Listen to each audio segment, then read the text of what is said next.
Hi, good evening everybody. In this video we're going to take a look at the Jack Eichel, Sam Reinhart, and Rasmus Ristolainen, what we got back in those three big pieces being moved out. Coming up. All right folks, I wanted to take a look at this as if we made one big trade and what we got back, because it's easy to lose that, believe it or not, when you start dissecting each trade and maybe looking at it saying, God, I wish we would have got more for Sam and things like this. And there's things we forget. We get caught up as fans. I get that. We get caught up as fans and we kind of lose track of what was really going on though when we traded each one of these guys. So let's talk about this, okay? I want to go over this with you guys and we're going to take a look, an in-depth look at it at the same time as if it was a 3-4 whatever pick, trade. I'll explain that in a sec. All right, so let's look at this, guys. I got the whole trade package as the title. Now, we sent out Jack Eichel, who was 25, $10 million cap hit, and 4 years remaining at $10 million, as the majority of us know. Then we got Rasmus Ristolainen at $5.4 million. In the last year of his deal, he's unrestricted next year. Now, Philly could really lose out here if he walks. I'm just leaving that out there. I don't know if that's what's going to happen. If Risto's not happy there, he can leave. He's there just for 1 year. And Sam, we got to remember when we traded him, people were like a little disappointed in what we got back, getting the first rounder and Devin Levi, but we got to remember he was unsigned. We were sending out just his rights. Now he's signed in for 3 years at $6.5 a year. What did we get back? Well, we got forward Peyton Krebs, who's 20. He's in his entry level, just starting this year at 3 times $863K. We got forward Alex Tuck, who's 25. He's making $4.75 this year, and he's locked in for 4 more years at $4.75. That was a solid pickup by the Sabres, believe me. Then we got defenseman Robert Hagg, as we all know. He's 26. Yeah, he's only 26. And we got him for $1.6 million. But he's UFA at the end of the season. And of course, goaltending prospect Devin Levi, he's just 19 years old. I got him as in our depth because there's no cap hit yet, of course. And he came in the Reinhart deal. And forward Isaac Rosen, who's only 18, he was our 2021 first round pick we got in the Risto deal. On top of that, don't forget they got a 3rd rounder, so that's 4 pieces.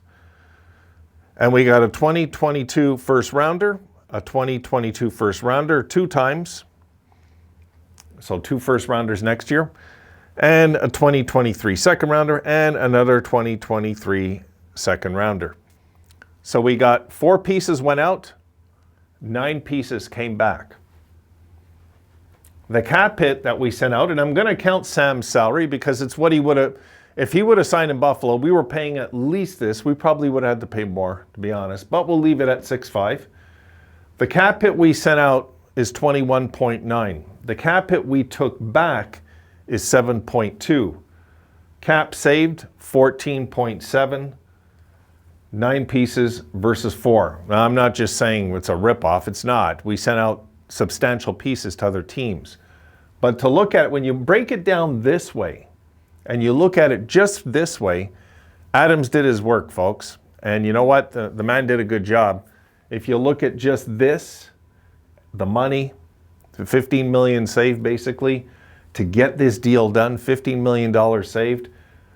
Krebs locked in for 3 years. Tuck locked in for 5. I'm counting this year, okay? Hagg unrestricted at the end of the year. We can decide then. He seems happy here. I'm guessing he would sign here for a reasonable deal, really. Levi and Rosen are yet to be making anything because they are depth signings right at the moment.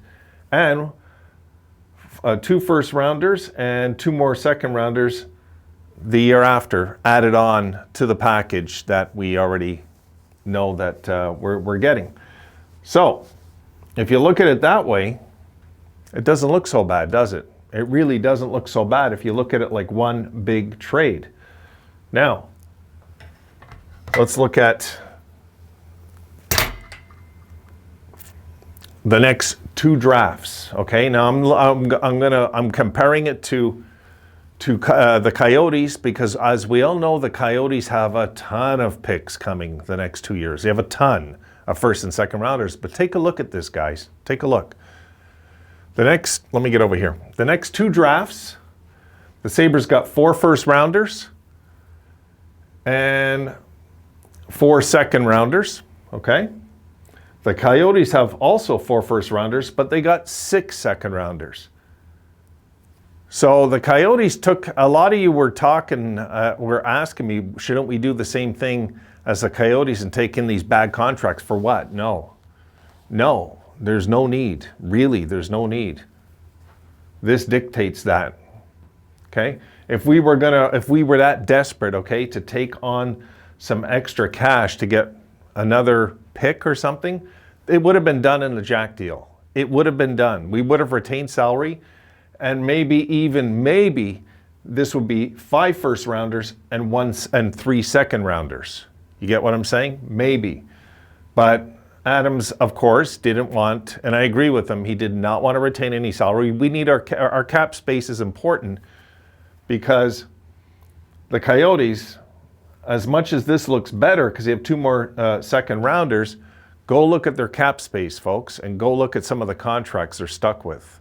No, we don't want to have bad contracts to get more when we have a lot already. We don't need. The cap space is important. I've always said the money is important, because having that money open is power. And if we have the most cap space, the way I see it, the Sabres in the future have the most power to secure their team, having the cap space. Let's get back to that again.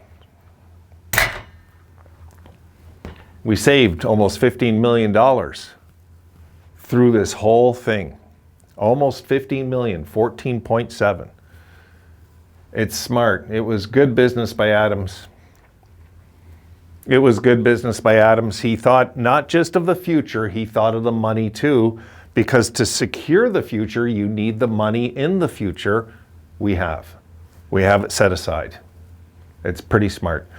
So when we look at the team this year and we get uptight and we get caught in and we get frustrated, guys, try to remember the big picture, okay? The big picture is about the future. And I don't want to write off this year. I'm not going to write off this year, no matter what. I know we're on a losing streak right now, but we're not going to write off this year. But we're at the same time going to have to always keep in mind that Adam's vision is about 3 years from now. What he's thinking is going to develop down in our system. I mean, you know, we, because of these deals, have Devin Levi, Isaac Rosen, Peyton Krebs, just to name a few. Not to count all these guys that are going to come, these new faces that we'll get. We don't know. This is just, you know, this is just in the future. And don't forget, in the future, you say, well, we only have 2 first rounders. No, that's in trades. I'm not talking in the back is our own first rounder, of course. That's in there. So, you know, it's looking good, guys. You know, we got 3 first rounders next season, as I said in my last video. 4 pieces went out, 9 came back. Of those 9, you got to count, you can save 4 players, really.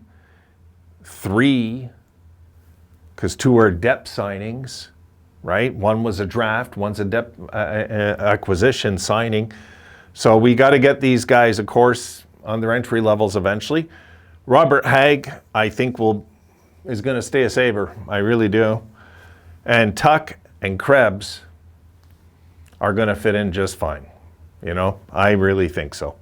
So, okay, I just wanted to throw that one out there, see what you guys think of this, because we can get lost in let's say, just the Jack Eichel deal and forget what Adams did in the big picture. You know, like if you look at just the whole thing that went down with 3 key pieces of our franchise and what he managed to get back under a lot of pressure.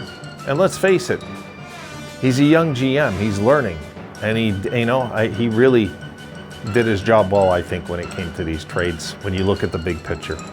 Okay, that's it, guys. I got some videos to make. I got to shut up and stop rambling on. I'll see you in the next video.